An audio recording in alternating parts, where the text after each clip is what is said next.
आज राज्य मध्यवर्ती कर्मचारी समन्वय समितीच्या वतीनं 9 ऑगस्ट रोजी होणाऱ्या आंदोलनाच्या संदर्भात प्राथमिक मीटिंग या ठिकाणी झाली। त्या मीटिंगमध्ये 9 ऑगस्टला सर्व शासकीय कर्मचारी, निमशासकीय कर्मचारी आम्ही एक दिवसीय धरणे आंदोलन प्रत्येक ज्या त्या ठिकाणच्या सरकारी कार्यालयामध्ये करणार आहे।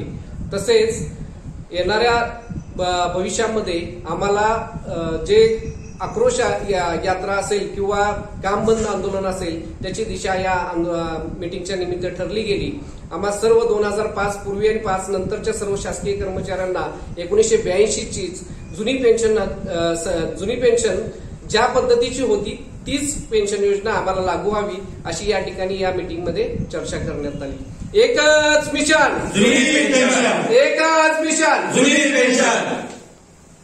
हम सब एक है, हम सब एक है, हमारी यूनियन, हमारी ताकत, हमारी यूनियन, हमारी ताकत, एकच मिशन, जुनी पेन्शन।